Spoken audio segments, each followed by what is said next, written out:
The grand chamber of the Galactic Council stretched across 3 kilometers of polished crystal floors, its massive dome reaching toward the distant ceiling where artificial stars twinkled like diamonds, scattered across black velvet. Representatives from 1,000 worlds filled the vast space, their diverse forms creating a living rainbow of alien biology. Towering Craxton warriors with their chitinous armor gleamed under the ethereal lighting, while the floating gas forms of the ethereal collective shimmered like captured aurora. At the center of this magnificent assembly sat the most feared being in known space, Emperor Vorthak the Conqueror, whose massive frame dominated the crystalline throne that had been carved from the heart of a dead star. His forearms gestured with casual authority as he addressed the council, each movement causing the ceremonial chains of conquered worlds to chime softly across his chest. The sound had become synonymous with doom across the galaxy. "My loyal subjects," Vorthak's voice boomed through universal translators, reaching every corner of the chamber. "Today we celebrate another glorious year of expansion. 73 new worlds have bent the knee to our empire. Their resources now fuel our endless growth, and their populations serve our greater glory." A thunderous roar of approval shook the chamber as thousands of alien voices joined in harmonious acclaim. The Emperor's reptilian features twisted into what passed for a smile among his species, revealing rows of crystalline teeth that could crush diamond. His vertical pupils swept across the assembly, drinking in their adoration like the finest wine. "However," he continued, raising one massive hand to silence the crowd, "there remains one insignificant speck of defiance in our perfect galaxy. One pathetic little world that dares to refuse our generous offer of submission." The chamber fell into expectant silence. Everyone knew which world he meant, though few understood why the Emperor even bothered with such an unremarkable planet. "Earth." Vorthak spat the word like a curse. "And its stubborn human population continues to reject our authority. They huddle on their tiny rock, pretending their primitive technology and laughable military can somehow protect them from the might of our empire." Scattered laughter rippled through the assembly. The idea that any single world could stand against the Galactic Empire seemed absurd to most present. After all, the Empire commanded fleets that could darken suns, weapons that could crack planets, and armies numbering in the trillions. "Your Imperial Majesty," spoke Ambassador Zexhai of the Silken Reaches, his mantis-like form clicking as he rose from his designated section. "Surely such a primitive world poses no real threat. Why not simply ignore them until they inevitably succumb to their own limitations?" The Emperor's eyes flashed with dangerous light. "Because defiance, no matter how small, spreads like a disease. If one world can refuse us and survive, others might begin to think they can do the same. This cannot be permitted." From the human delegation section, a single figure stood up. The movement was so unexpected that conversations died away in ripples across the vast chamber. Humans rarely spoke at these gatherings, and when they did, it was usually to formally surrender territories or negotiate tribute payments. The man was old, perhaps 80 standard years, with silver hair and deep lines carved by time across his weathered face. He wore no ceremonial robes or military decorations, just a simple dark suit that looked almost shabby compared to the elaborate costume surrounding him. His name was Marcus Chen, and he had served as Earth's diplomatic representative for the past 30 years, watching as the Empire slowly consumed world after world. "Your Imperial Majesty," Marcus said, his voice carrying clearly despite his age, "Earth has already given its answer to your demands. We choose to remain independent." The chamber erupted in shocked murmurs. Direct contradiction of the Emperor's will was unprecedented in this setting. Even the most powerful vassal lords chose their words carefully when addressing Vorthak. Yet this elderly human spoke with the calm certainty of someone discussing weather patterns. Emperor Vorthak leaned forward on his throne, his massive bulk causing the crystal to groan ominously. "Old man, do you truly comprehend what you are saying? Do you understand the forces arrayed against your pathetic world?" Marcus remained standing, his hands clasped behind his back in a posture that somehow managed to convey both respect and defiance. "I understand perfectly, Your Majesty. Earth has considered your offer carefully and found it unacceptable." "Unacceptable?" The Emperor's voice rose to a roar that shook dust from the chamber's highest reaches. "I offer your species the privilege of serving the greatest empire in galactic history, and you call it unacceptable?" "We prefer freedom to privilege," Marcus replied simply. The silence that followed was so complete that the artificial atmosphere recycling systems became audible, humming like distant thunder. No one spoke to the Emperor this way. No one refused his offers, and certainly no one did so with such casual dismissal of his power. Vorthak stood slowly, his forearms spreading wide as he towered above the assembly. Each of his movements was calculated for maximum intimidation, designed to remind everyone present of the raw power contained within his massive frame. Perhaps you need a reminder of reality, human. My fleets number in the millions. My armies are beyond counting. I have crushed civilizations that existed when your species was still learning to make fire. And yet, Marcus said quietly, here you are, still talking to one old human instead of simply taking what you claim is already yours. The insult hung in the air like poison gas. Several alien representatives actually recoiled in their seats, as if proximity to such audacity might somehow contaminate them. The Emperor's reptilian features darkened to a deep purple, a clear sign of rage among his people. You dare mock the might of the Galactic Empire? Vorthak's voice had dropped to a dangerous whisper that somehow carried further than his earlier roars. You think your primitive world can stand against forces that have conquered half the galaxy? Marcus Chen looked up at the towering alien ruler, his elderly frame dwarfed by the massive throne and the creature upon it. For a moment he seemed like nothing more than what he appeared to be, an old man, far from home, facing impossible odds. Then he smiled, and something in that expression made several nearby aliens instinctively step backward. Your Imperial Majesty, Marcus said, his voice carrying a weight that seemed to press against every being in the chamber. You keep talking about war as if it's something you do to us. But you seem to have forgotten something important about humans. And what is that, old man? Marcus straightened his shoulders, and despite his age, despite being surrounded by beings who could crush him without effort, despite facing the most powerful military force in galactic history, his voice rang out clear and strong. You want war? We'll give you war. But remember, Emperor Vorthak the Conqueror, war is not something we learned from you. War is something we taught to the universe. The silence following Marcus Chen's declaration stretched for what felt like an eternity. Emperor Vorthak's massive frame remained motionless on his crystal throne, his forearms frozen in positions of barely contained rage. The old human's words echoed through the chamber's perfect acoustics, reaching every corner where alien dignitaries sat in stunned disbelief. War is something we taught to the universe. Admiral Cresta of the Imperial Navy was the first to break the spell. Her serpentine form uncoiled from the military section with fluid grace, scales shifting from deep blue to aggressive crimson as her emotional state changed. She had commanded fleets that reduced entire star systems to cosmic dust, and the idea that this aged primate could threaten the Empire struck her as beyond absurd. Your Majesty, she hissed, her forked tongue tasting the air for signs of deception. Surely this creature speaks from senility rather than strategy. The human military consists of chemical rockets and kinetic weapons. Their largest vessels barely qualify as escort craft by our standards. Marcus turned slightly to acknowledge the Admiral, his movement unhurried, despite being surrounded by beings who could end his life with a casual gesture. Admiral Cresta, isn't it? I've read your tactical reports on the siege of Proxima Centauri. Impressive work, particularly your use of gravitational weapons against the Centaurian defense platforms. The Admiral's scales rippled in surprise. Imperial tactical reports were classified at the highest levels, available only to the Emperor's inner circle and the War Council. How could a primitive human have access to such information? You seem surprised, Marcus continued conversationally. Did you think Earth remained completely isolated while you conquered our neighbors? We've been watching, Admiral, learning, taking notes.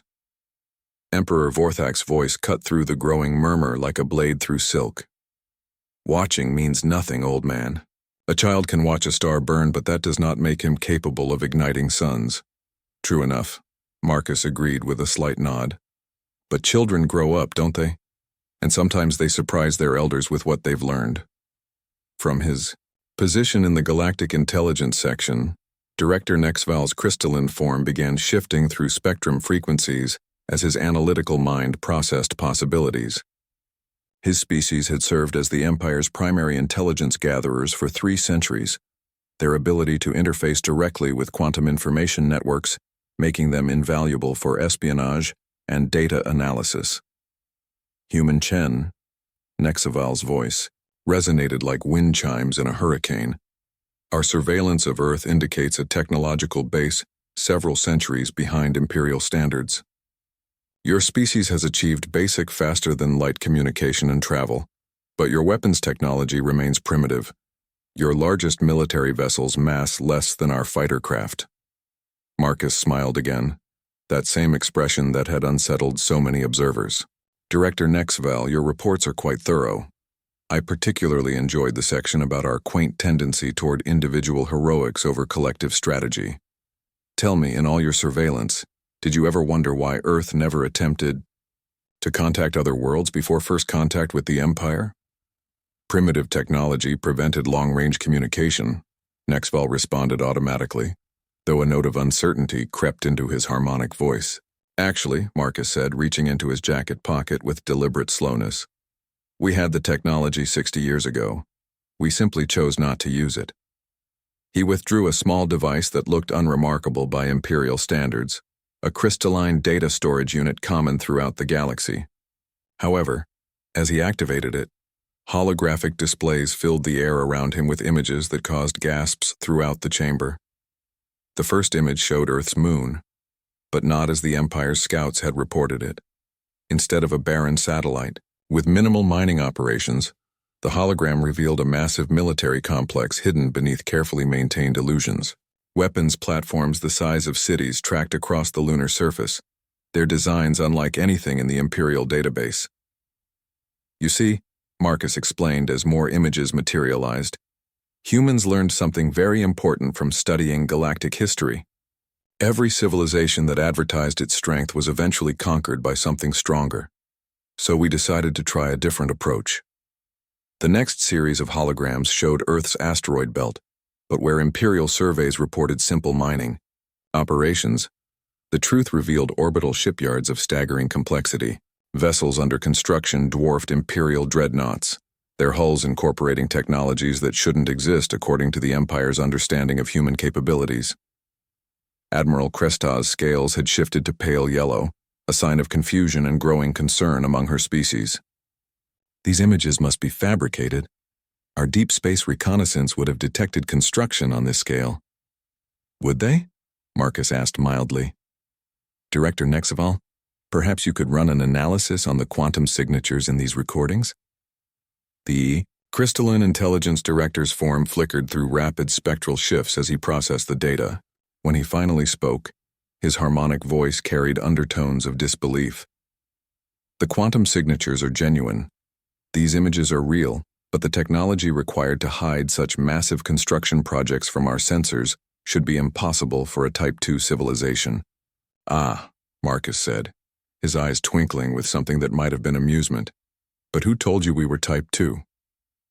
Emperor Vorthak rose from his throne, his massive frame towering over the assembly, as his four arms spread in a gesture of supreme authority. Enough of these tricks and illusions, human.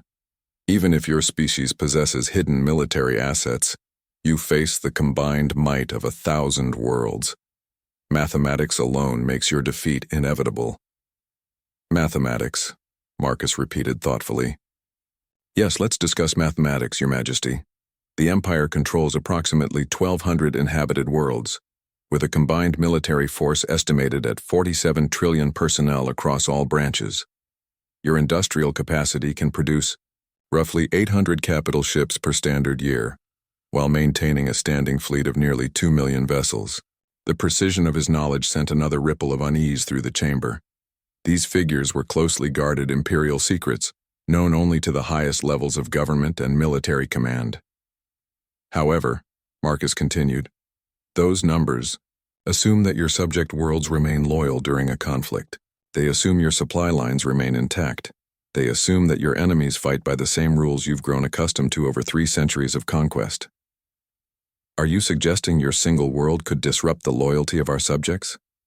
Vorthak's voice dripped with contempt. These worlds have served faithfully for generations. Served faithfully, Marcus echoed. That's an interesting choice of words. Tell me, Your Majesty, how many of those worlds joined the Empire voluntarily? How many chose submission over the Alternative of complete annihilation? The Emperor's silence was answer enough. You rule through fear, Marcus said simply. Fear can be very effective, but it has one critical weakness. It only works as long as people believe the threat is real. What happens when they discover the monster in the darkness isn't quite as terrifying as they thought? You speak as if you could somehow turn our own subjects against us, Admiral Cresta interjected, her voice sharp with disbelief. Even if such a thing were possible, which it is not, you lack the communication networks necessary to coordinate such an uprising. Marcus reached into his pocket again, this time producing a second device. As he activated it, the chamber's main communication system suddenly came alive with signals from across the galaxy. Dozens of star systems, hundreds of worlds, all broadcasting simultaneously. The voices that filled the chamber spoke in languages from across the Empire, but the universal translators made their message clear. They had received Earth's call, they remembered what freedom felt like, and they were ready to remember how to fight. The thing about teaching war to the universe, Marcus said as the broadcast continued, is that once you teach someone to fight, they never really forget how. They just need someone to remind them that monsters can bleed. The broadcasts from across the galaxy continued flooding the chamber's communication systems, creating a symphony of rebellion that had been silent for 3 centuries. Emperor Vorthak's forearms trembled with barely contained rage as world after world declared their readiness to remember freedom. His reptilian features had darkened to a deep purple that was almost black, indicating fury beyond anything his species typically experienced. Impossible, he growled, his voice causing the crystal throne to crack under the pressure of his grip. Our surveillance networks monitor all interstellar communications. No signals from Earth could have reached these worlds without our knowledge. Marcus Chen remained standing calmly in the center of the chaos, his elderly frame somehow commanding attention despite being surrounded by beings who could crush him without effort. Your surveillance networks are indeed impressive, Your Majesty. They monitor all conventional faster-than-light communication methods used throughout the galaxy. Unfortunately for your empire, humans don't always do things conventionally. Director Nexaval's crystalline form flickered through rapid spectrum shifts as he desperately tried to analyze the incoming signals. These broadcasts are using quantum entanglement communication methods that shouldn't be possible at this range. The power requirements alone should exceed the output of a typical star. Should exceed, Marcus agreed with that unsettling smile. But you're making assumptions about our power sources that might not be accurate. Admiral Cressida uncoiled to her full height, her scales now shifting between red and black in patterns that indicated extreme agitation. Even if your species has developed advanced communication technology, coordinating rebellion across 1,000 worlds requires more than just sending messages. These populations have been pacified for generations. They lack military training, weapons, and leadership. Do they? Marcus asked mildly. He activated his device again, and new holographic displays filled the air around him. The first image showed the mining world of Kepler 442b, supposedly a peaceful agricultural colony that supplied food to 17 nearby systems. However, the hologram revealed massive underground training facilities where millions of beings practice combat techniques. Their equipment bore no imperial markings, and their tactics seemed entirely foreign to established galactic warfare doctrine. The Keplerans, Marcus explained as the images shifted, have been teaching their children traditional fighting techniques, disguised as cultural dances for the past 2 centuries. What your administrators saw as quaint folk traditions were actually advanced combat drills. The next image showed Proxima Centauri III, the heavily industrialized manufacturing world that produced components for Imperial warships. The hologram revealed hidden production lines creating weapons and equipment with specifications that didn't match anything in Imperial databases. The Proximans, Marcus continued, have been slightly modifying every component they produce for Imperial vessels. The changes are too small to affect normal operations, but when activated by specific signal codes, well, let's just say your ships might not perform exactly as expected. Emperor Vorthak's roar shook the entire chamber, causing several smaller aliens to collapse in terror. You speak of sabotage spanning centuries. Such coordination would require intelligence networks beyond anything your primitive species could create. Primitive, Marcus repeated thoughtfully. Your Majesty, may I ask how the Empire typically gathers intelligence on newly contacted worlds?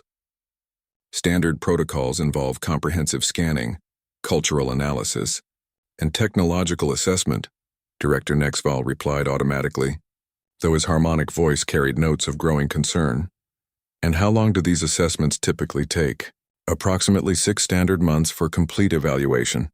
Marcus nodded approvingly. Very thorough. Now may I ask when first contact with Earth occurred? 47 years, 8 months, and 12 days ago, the director answered with mechanical precision. Interesting, Marcus said, pulling out yet another device. Because according to our records, humans made first contact with galactic civilization 93 years ago. The chamber erupted in shocked murmurs as the implications sank in. If Earth had been aware of the galactic community for nearly a century before official first contact, it meant they had been planning for this confrontation for decades longer than anyone realized. The Centaurian refugees, Admiral Cressida whispered, her scales fading to pale gray as understanding dawned. When we conquered the Centauri system, some of their population escaped in primitive vessels. They were assumed lost to the void. They made it to Earth, Marcus confirmed. Barely alive, their ships failing, but they made it. And they brought with them something more valuable than any technology. Knowledge. They told us about the Empire, about how you operate, about what was coming. He activated the device, and new holograms appeared showing historical footage of damaged alien vessels limping into Earth's solar system. The images showed humans risking their lives to rescue survivors, providing medical care to beings they had never seen before, and listening intently to warnings about an empire that spanned the galaxy. That's when we made a decision, Marcus continued. We could wait for the Empire to find us and hope for mercy, or we could prepare for war. But we realized something important. Fighting the Empire directly would be suicide. You have too many ships, too many worlds, too much industrial capacity, so we decided to fight differently. What do you mean? Forthak demanded, though his voice had lost some of its earlier confidence. We decided to fight the way humans have always fought when faced with overwhelming odds, Marcus replied. We decided to turn your own strength against you. The chamber fell silent as aliens throughout the assembly tried to process the implications of his words. Empire tactics had remained largely unchanged for 3 centuries because they were effective against traditional resistance. Overwhelming force, swift conquest, and rule through fear had proven successful across 1,000 worlds. For nearly a century, Marcus continued, we've been building networks, establishing contacts, and laying the groundwork for this moment. Every refugee the Empire created became a potential ally. Every conquered world became a place where we could plant seeds of resistance. Every year you spent growing stronger, we spent learning how to turn that strength into weakness. Ambassador Zexhai of the Silken Reaches clicked his mandibles nervously. Even assuming all of this is true, you still face impossible odds. The Empire's military superiority cannot be overcome by clever planning alone, can't it? Marcus asked. Director Nexval, what percentage of the Imperial fleet is currently deployed in frontier territories far from the core worlds? Approximately 67% maintains forward positions to defend against potential external threats, the intelligence director replied, his analytical mind automatically providing the information, despite growing awareness of its implications. And how long would it take to recall those fleets to defend the core worlds if, say, widespread rebellion broke out simultaneously across multiple sectors? Minimum response time would be... Nexaval's voice trailed off as he completed the calculations. 14 to 18 standard days, assuming optimal communication and navigation conditions. 18 days, Marcus repeated. And if those forward fleets discovered that their supply bases had been sabotaged, their communication networks compromised, and their fuel supplies contaminated, how much longer would their response take? The silence that followed was broken only by the continuing broadcasts from rebel worlds across the galaxy. Emperor Vorthak slowly sank back into his crystal throne, his massive frame suddenly seeming less imposing. For the first time in his reign, he was beginning to understand that he might not be facing a simple conquest. You're not just declaring war, he said slowly. You're announcing that the war has already begun. Marcus Chen straightened his shoulders and looked directly into the eyes of the most powerful being in the known galaxy. When he spoke, his voice carried the weight of 100 years of preparation and the determination of a species that had never learned how to surrender. Your Imperial Majesty, the war began the moment you decided that freedom was something you could take from others. We're just here to remind the galaxy what it looks like when someone fights back. The first strike came exactly 18 minutes after Marcus Chen finished. Speaking, Admiral Cressida was in the middle of demanding that the delusional human be arrested for treason when her personal communication device erupted with emergency signals from across the Imperial fleet. Her serpentine form coiled tightly as she processed the incoming reports, her scales shifting through increasingly alarmed color patterns. Your Majesty, she hissed, her voice tight with disbelief. I'm receiving distress calls from the Outer Rim Defense Fleet. The fuel depots at Kepler Station have exploded. All of them. Simultaneously. Before Emperor Vorthak could respond, Director Nexival's crystalline form began flickering rapidly through the entire visible spectrum, indicating extreme agitation as his quantum-linked consciousness processed thousands of incoming intelligence reports. Communication networks across 17 sectors have gone dark, he announced, his harmonic voice cracking with static. Supply convoys in 43 systems are reporting navigation failures and his form stuttered as he processed an impossible piece of information. The orbital defense platforms around Proxima Centauri III have begun firing on our own ships. Marcus Chen remained standing calmly in the center of the chaos, watching as 3 centuries of imperial certainty began crumbling around him. His weathered hands remained clasped behind his back, and his expression never wavered from that slight knowing smile that had unsettled so many observers. How? Vorthak demanded, his massive frame rising from the cracked crystal throne. How could you coordinate strikes across such vast distances with such precision? Your Majesty, Marcus replied with the patience of a teacher explaining a simple concept to a slow student. You're still thinking like an empire. You see vast distances as obstacles to overcome. Humans see them as opportunities to be creative. He activated his device once more, and new holographic displays filled the chamber. These showed detailed star charts with glowing lines connecting hundreds of worlds, but the pattern wasn't what any imperial strategist would expect. Instead of the hub-and-spoke communication networks typical of centralized governments, the display revealed a web of interconnections so complex it resembled a living neural network. For the past century, Marcus explained, we haven't been building a military alliance in the traditional sense. We've been growing something much more dangerous, the idea that freedom is worth fighting for, that empires can fall, and that sometimes the small can defeat the large if they're smart enough. Ambassador Zexhai clicked his mandibles frantically as he processed the implications. The coordination required for simultaneous strikes across multiple sectors would necessitate faster-than-light communication capabilities beyond anything in our databases. Not faster than light, Marcus corrected gently. Instantaneous. Quantum entanglement communication doesn't travel, Ambassador. It simply exists in multiple places at once. Admiral Cressida's scales had shifted to patterns indicating severe distress. Even if you possess such technology, the power requirements for galaxy-wide networks would exceed the output of multiple star systems. Would exceed, Marcus agreed, if we were using conventional power sources. The holographic display shifted to show what appeared to be a standard asteroid mining operation in the outer reaches of the Sol system. However, as the image magnified and filters revealed hidden details, the truth became apparent. The asteroids weren't being mined for ore. They were being converted into something else entirely. Antimatter production facilities, Director Nexival whispered, his crystalline form darkening as he recognized the impossible scope of what he was seeing. The entire asteroid belt has been converted into the largest antimatter manufacturing complex in galactic history.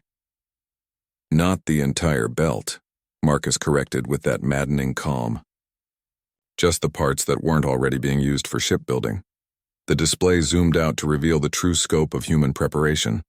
Hidden throughout the Sol system, camouflaged by carefully maintained illusions and misdirection, lay the largest military-industrial complex the galaxy had ever seen. Shipyards that dwarfed imperial facilities, weapons testing ranges spanning multiple planets, and training facilities that could simultaneously prepare millions of beings for advanced warfare. Impossible, Emperor Vorthak growled, though his voice lacked its earlier confidence. Construction on this scale would have taken centuries. Your species barely achieved faster-than-light travel 50 years ago. Barely achieved, Marcus repeated. Your Majesty, you really should learn to question your assumptions. Just because we chose to appear primitive doesn't mean we actually were. He produced another device and the holographic display shifted to show archived footage from centuries past. The images revealed human vessels that shouldn't have existed, technology that violated every assumption the Empire had made about Earth's capabilities, and construction projects that had been underway for far longer than anyone realized. The truth is, Marcus continued as the display showed human explorers making contact with distant worlds, decades before official first contact. We've been preparing for this confrontation since before your current dynasty came to power. We knew you were coming.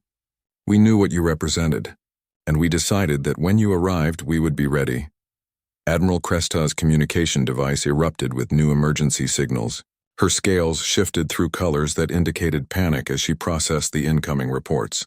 Your Majesty, the rebellion is spreading faster than our models predicted. Worlds that have been peaceful for centuries are simultaneously rising up. Our garrison forces are reporting coordinated attacks using weapons and tactics not in any of our databases. Because, Marcus said simply, they're not using your tactics, they're using ours. The displays around him shifted to show real-time footage of the spreading rebellion. On world after world, Imperial forces found themselves facing enemies who fought unlike anything they had encountered before. There were no grand fleet battles or traditional sieges. Instead, the rebels struck at infrastructure, communication networks, and supply lines with surgical precision that crippled Imperial forces without giving them clear targets to strike back against. This is asymmetric warfare, Marcus explained as the footage continued. Something humans perfected long before we reached the stars. We learned that when you can't match your enemy's strength, you don't try to. You make their strength irrelevant. Emperor Vorthak's forearms clenched into fists that could crush steel. Even if you succeed in disrupting our outer territories, the core worlds remain secure. Our central fleets are more than sufficient to crush any rebellion. Are they? Marcus asked. Director Nexval, could you check the status of the Imperial communication networks in the core sectors? The crystalline intelligence director's form flickered through rapid spectrum analysis before stabilizing in deep amber, indicating shock. The quantum communication hubs on 17 core worlds have gone offline. We're receiving reports of massive system failures, but the pattern suggests sabotage, Marcus finished for him. Very good. And Admiral Cresta, perhaps you could check on the status of the core defense fleet. The Serpentine Admiral's scales had gone completely white, indicating terror among her species. Her communication device was now broadcasting emergency signals continuously as she received report after report of disasters across the Imperial military. The core defense fleet reports multiple system failures across all ship classes, she whispered. Navigation, weapons, life support, everything is malfunctioning simultaneously.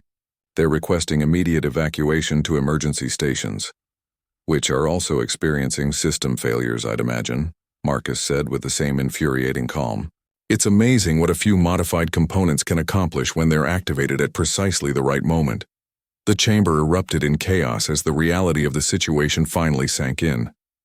This wasn't a declaration of war. It was the revelation that the war was already over, and the Empire had lost without ever realizing they were fighting. Emperor Vorthak stood alone on his cracked crystal throne, his massive frame seeming to diminish as reports continued flooding in. For 3 centuries he had ruled through absolute power, and the certainty that his empire was unassailable. Now in the span of less than an hour, that certainty had been shattered by one old human who had done nothing more than tell the truth. What do you want? Vorthak asked finally, his voice stripped of its former authority. Marcus Chen looked up at the defeated emperor, and for the first time since entering the chamber, his expression grew serious. When he spoke, his words carried the weight of a species that had spent a century planning for this moment. We want what every thinking being in this galaxy wants, Your Majesty. We want to be free. 3 days after the collapse began, Emperor Vorthak sat alone in his private chambers staring at reports that told the story of an empire dying in real time. His crystal throne had been moved here when the Grand Chamber became too dangerous to occupy. Rebel sympathizers had somehow infiltrated even the imperial capital, and nowhere felt truly secure anymore. The reports made for grim reading. 70% of the Imperial fleet was now stranded in deep space. their ships crippled by the systematic failure of components that had been sabotaged decades ago. Communication networks that had connected 1,000 worlds for 3 centuries were dark, severed by attacks so precisely coordinated they seemed impossible. Worlds that had been peaceful for generations had transformed overnight into hornets' nests of rebellion, their population somehow armed with weapons and trained in tactics that shouldn't exist. Admiral Cresta entered the chamber with movements that spoke of defeat. Her serpentine form had lost the fluid grace that had once made her so formidable, and her scales remained locked in the pale gray of despair. She carried a datapad that contained what might be the final casualty reports the Empire would ever compile. "Your Majesty," she said, her voice lacking any of its former authority, "the situation continues to deteriorate. We've lost contact with 2/3 of our sector commands. The remaining naval assets report that they lack the fuel, ammunition, or spare parts necessary to maintain combat operations." Vorthak didn't look up from his own reports. "And the core worlds?" "Besieged," Cresta admitted. "Not by fleets or armies, but by their own populations.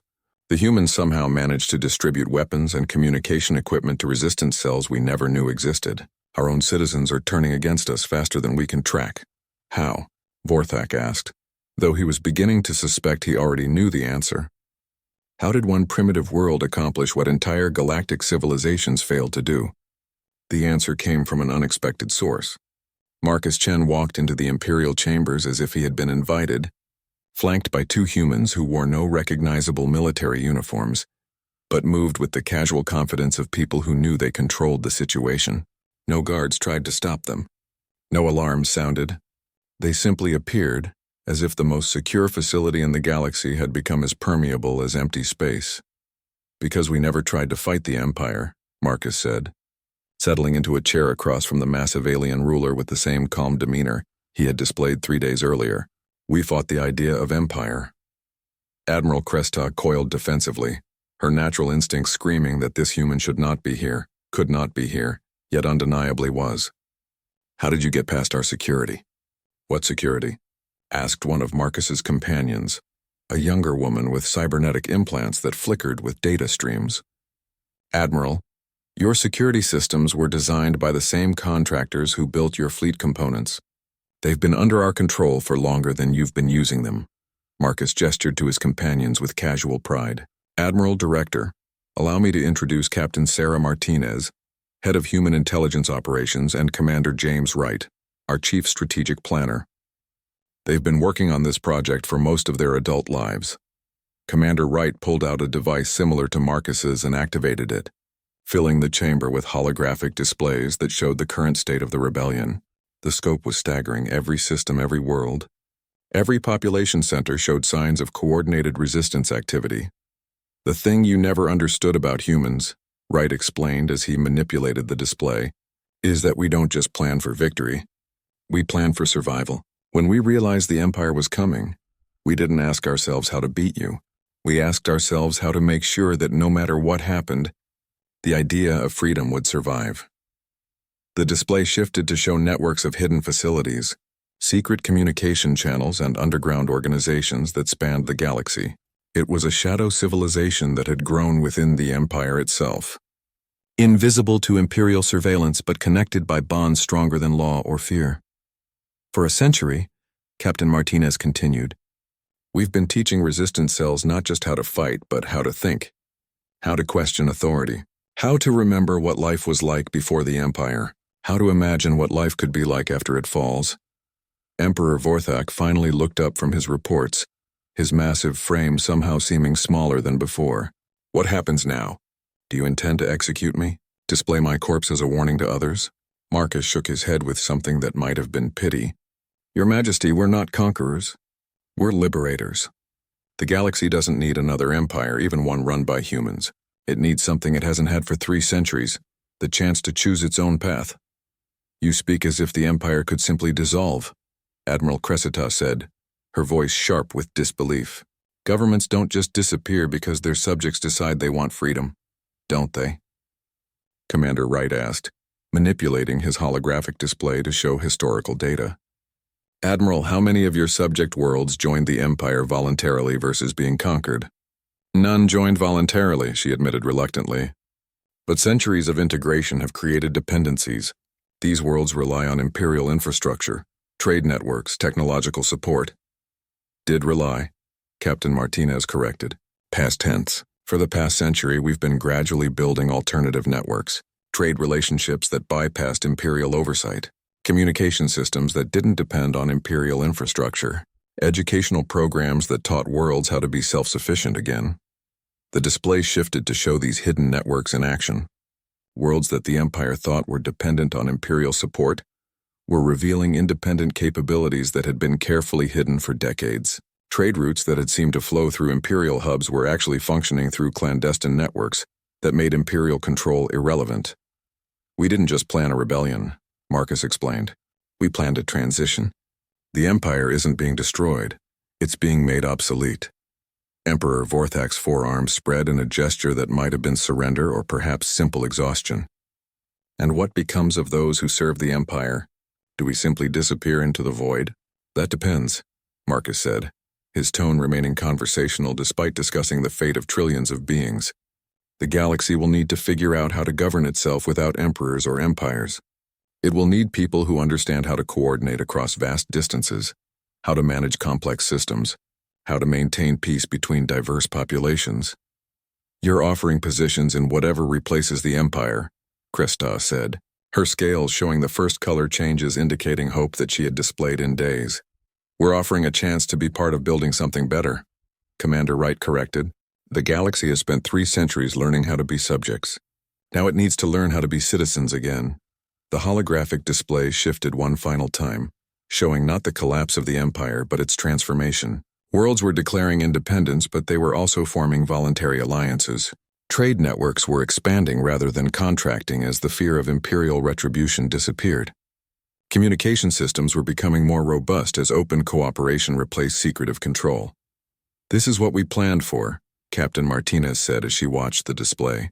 Not just the end of one empire, but the beginning of something the galaxy has never seen. A truly free civilization where every world chooses its own path. Marcus stood and walked to the chamber's massive window, which offered a view of the imperial capital stretching to the horizon. Even here on the most controlled world in the galaxy, signs of change were visible. Crowds gathered in squares where assemblies had been forbidden for centuries. Banners appeared on buildings demanding representation rather than rule. The Empire's own capital was choosing freedom over security. The war is over, he said without turning around.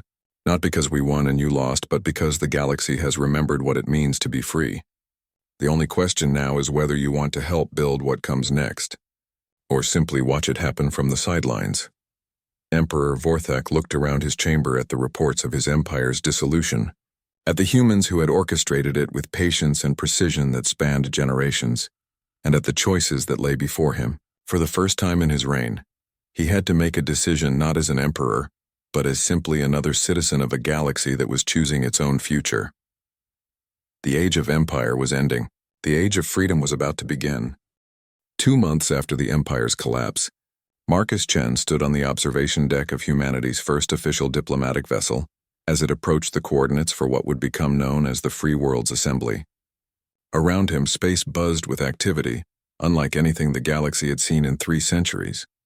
Ships from hundreds of worlds converged on the neutral meeting point, their designs reflecting the incredible diversity of galactic civilization when freed from imperial standardization. Sleek Centaurian vessels that moved like liquid silver shared space with massive cracks-thin cargo haulers, whose crystalline hulls refracted starlight into rainbows. The gas-form ethereal collective had somehow managed to construct ships that looked like captured nebulae, while the insectoid Zephyrians arrived in vessels that resembled enormous flowers made of living metal. Captain Sarah Martinez joined Marcus at the observation window, her cybernetic implant still processing data streams from across the galaxy. The transition from empire to freedom hadn't been without its challenges, and her intelligence networks were working overtime to coordinate humanitarian aid, prevent conflicts, and facilitate the massive logistical undertaking of rebuilding galactic civilization. The final count is in, she reported. 873 worlds have confirmed their intention to participate in the assembly. Another 200 are sending observers, and the remaining holdouts are mostly dealing with internal transitions. Marcus nodded, though his expression remained thoughtful. And the former Imperial leadership? Mixed results, Sarah admitted. About half have embraced the transition and are actively working to help their worlds adapt to self-governance. The other half are struggling with the concept. Director Nexaval has actually become one of our most effective coordinators. His intelligence networks are proving invaluable for disaster relief and humanitarian aid. And Admiral Cresta? She's been elected as the military coordinator for the Serpentine Collective. Turns out her strategic mind is just as effective when applied to defense rather than conquest. She's been instrumental in helping former Imperial worlds establish their own security forces. Marcus smiled at that. The Admiral's transformation from Imperial conqueror to democratic defender had been one of the more surprising developments of the post-Imperial period. Many former Empire officials had struggled to adapt to a galaxy where authority came from consent rather than force. But those who managed the transition often became the most effective leaders in the new order.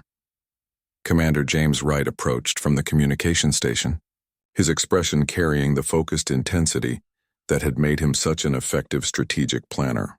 Marcus, we're receiving the preliminary reports from the constitutional committees. It's complicated. How complicated? Marcus asked, though he had expected this particular challenge. Well, when you have 873 different political systems trying to agree on basic principles of cooperation, complicated doesn't really cover it, Wright said with a wry smile. The Craxton hives want collective decision-making based on chemical consensus. The Ethereal Collective insists on pure telepathic democracy. The Zephyrians are advocating for rotation-based leadership that changes with their seasonal cycles. Marcus chuckled despite himself. And I suppose the humans are insisting on representative democracy with constitutional protections? Actually, Sarah interjected, that's been one of the surprising developments. Most human delegates are arguing for a minimalist federation structure that allows maximum autonomy for member worlds. After a century of planning resistance against Empire, we seem to have developed a healthy suspicion of centralized authority. The irony wasn't lost on Marcus. Humans had spent so long fighting against Imperial control that they had become the galaxy's strongest advocates for decentralized governance. Other species, freed from centuries of oppression, were sometimes eager to recreate strong central authority, just with themselves in charge rather than submitting to foreign rule. The Proximan delegation has proposed something interesting, Wright continued. They're calling it the human doctrine, the principle that any governmental authority must prove its legitimacy through the consent of the governed, and that any world or population has the right to withdraw that consent. They want to make rebellion a constitutional right, Marcus said, understanding the implications immediately. Exactly. The idea is that if people always have the legal right to leave or change their government, then governments will be forced to actually serve their populations rather than control them. Captain Martinez pulled up a holographic display showing the proposed constitutional framework. It was unlike anything that had ever existed in galactic history. A government designed from the ground up to prevent itself from becoming tyrannical. Authority was distributed across multiple levels and branches, with extensive checks and balances. Most importantly, membership was entirely voluntary, and withdrawal was not just permitted but explicitly protected. It's ambitious, Marcus said as he studied the framework. But workable? More than workable, Wright replied with growing enthusiasm. The preliminary simulations suggest it might actually be more stable than traditional centralized systems. When everyone has a voice and an exit option, the incentive structures naturally tend toward cooperation and service, rather than control and extraction. A soft chime indicated an incoming communication from the assembly station. The massive structure had been built in record time through unprecedented cooperation between former enemies. Craxton engineering expertise combined with Centaurian energy systems, ethereal collective gravitational manipulation, and Zephyrian bioarchitectural design to create something that belonged to everyone and no one. Mr. Chen, came the voice of Assembly Coordinator Vexhai, the former Silken Reaches ambassador, who had volunteered to manage the logistical nightmare of organizing galactic democracy. The opening ceremonies are ready to begin. Your presence is requested for the foundational address. Marcus took a deep breath. In a few minutes, he would address the largest gathering of free beings in galactic history. Representatives from hundreds of worlds, speaking thousands of languages, representing billions of citizens who were about to attempt something that had never been tried before. Governing a galaxy through cooperation rather than conquest. You know, Sarah said as they prepared to leave for the transport shuttle. When we started planning this rebellion a century ago, I don't think any of us imagined we'd end up trying to invent galactic democracy. The best plans adapt to circumstances, Marcus replied. We set out to overthrow an empire. It turns out we also needed to build something better to replace it. Are you nervous? Wright asked as they boarded the shuttle that would take them to the assembly station. Marcus considered the question seriously. He was about to help launch an experiment in freedom that would affect trillions of beings across thousands of worlds. The stakes couldn't be higher and the challenges couldn't be more complex. They were attempting to create a form of government that had never existed at this scale, with safeguards against tyranny that had never been tested under these conditions. Terrified, he admitted, but also hopeful. For 3 centuries, this galaxy lived under the assumption that only empire was possible at galactic scales. We're about to prove that assumption wrong. As their shuttle approached the assembly station, Marcus looked out at the incredible diversity of ships surrounding them. Each vessel represented a world that had chosen freedom over security, uncertainty over oppression, hope over fear. They were about to attempt something unprecedented in galactic history, building a civilization based on the radical proposition that thinking beings could govern themselves. The age of empire was over. The age of democracy was about to begin, and for the first time in a century, Marcus Chen allowed himself to believe that maybe, just maybe, they had taught the galaxy something even more important than how to fight. They had taught it how to be free. The shuttle docked with the assembly station, and Marcus prepared to step into a future that no one could predict but everyone had chosen. The hardest part of the war had been fighting the Empire. The hardest part of the peace would be proving that freedom was worth the struggle to maintain it. But as he looked around at the faces of beings from across the galaxy, all united in their determination to build something better, Marcus felt confident that this was one challenge humanity wouldn't have to face alone. The galaxy had learned to fight for freedom. Now it would learn to live with it, and that, he reflected, was perhaps the most human lesson of all. 5 years after the establishment of the Free Worlds Assembly, Marcus Chen walked through the gardens of New Geneva Station, the capital of the Galactic Federation that had grown from those chaotic first months of freedom. At 85, he moved more slowly than before, but his eyes still held the sharp intelligence that had orchestrated the fall of an empire. The gardens themselves were a testament to what the galaxy had become. Plants from 1,000 worlds grew in carefully maintained harmony, their diverse biologies creating ecosystems that had never existed before the assembly. Crystalline trees from Proxima Centauri provided structured support for the flowing vine gardens of the ethereal collective, while Craxton mineral flowers added brilliant splashes of color among the more traditional vegetation that various humanoid species had contributed. Ambassador Kessitar of the Zephyrian Coalition approached along one of the garden paths, her insectoid form moving with the graceful precision that had made her species such effective mediators in the new galactic order.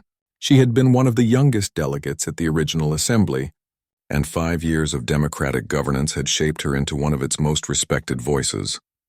Marcus, she said, her translator rendering her harmonic speech patterns into warm tones.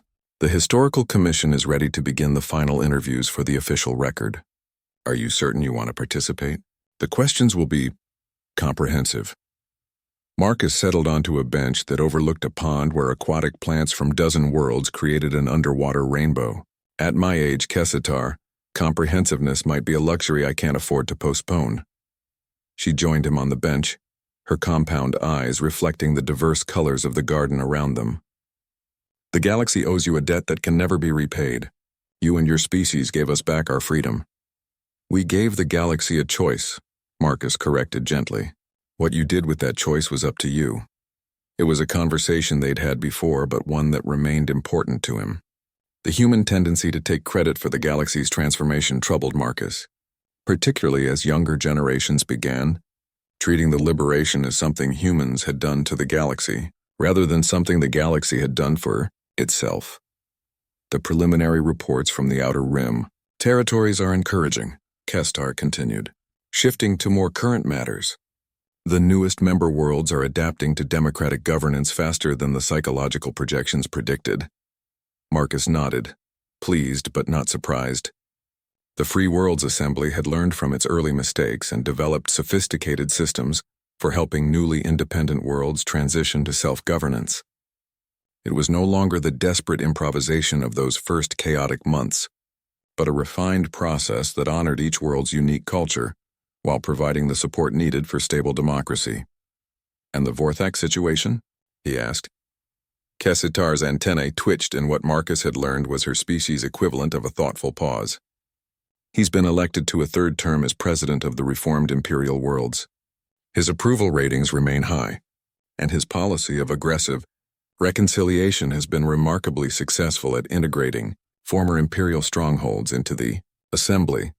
The transformation of Emperor Vorthak into President Vorthak had been one of the most remarkable developments of the post-Imperial period. The former absolute ruler had not only embraced democracy, but had become one of its most effective champions. His deep understanding of imperial systems made him uniquely qualified to help other former Empire worlds navigate their transitions to freedom. He requested permission to attend your final interview," Kester added. "As a witness to history." Marcus smiled at that. 5 years ago, Vorthak had been the most feared being in the galaxy. Now he was a democratically elected leader, whose greatest political weakness was his tendency to be too accommodating to his opposition parties. The galaxy had indeed learned how to change. Commander Sarah Martinez approached through the gardens, her cybernetic implants now supplemented by the silver hair and laugh lines that marked 5 years of intense but rewarding work. She carried a datapad containing what Marcus knew would be the latest reports from the Human Integration Committee. "The final tally is in," she announced as she joined them. "The last of Earth's covert operations have been officially acknowledged and transferred to Assembly oversight. The galaxy now has complete transparency regarding human activities during the liberation period. It had been a difficult but necessary process. In the immediate aftermath of the Empire's fall, many worlds had demanded to know the full extent of human involvement in their affairs.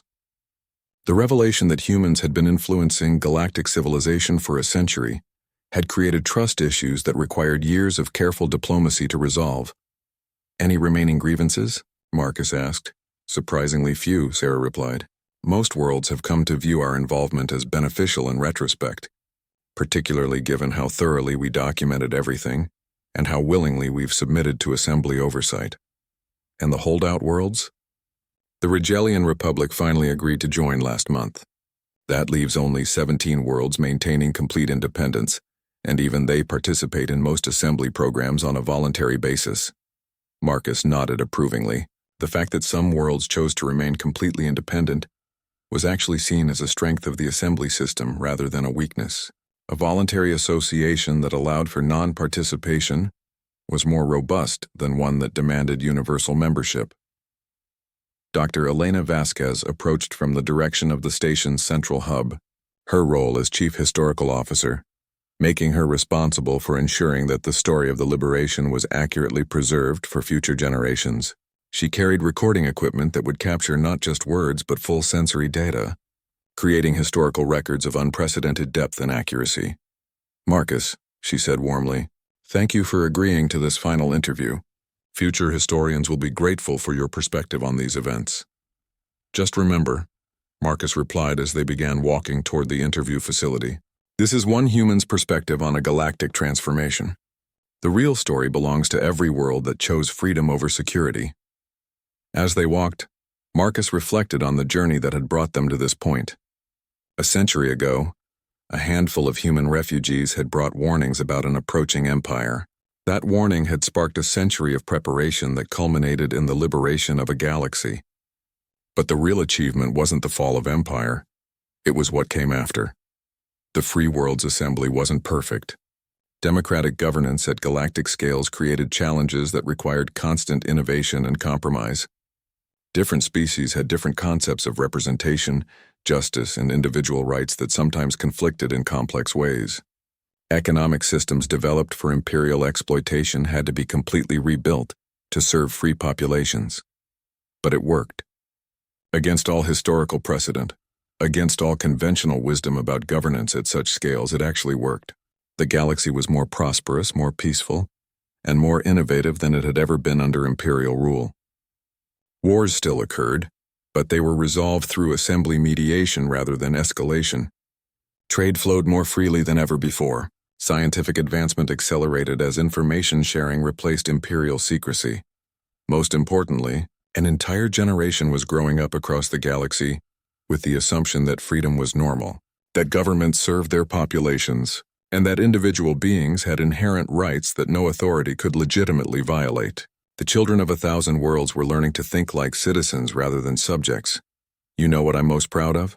Marcus said as they entered the interview facility, where representatives from hundreds of worlds waited to record his testimony. "We didn't just teach the galaxy how to fight. We taught it how to disagree without destroying itself."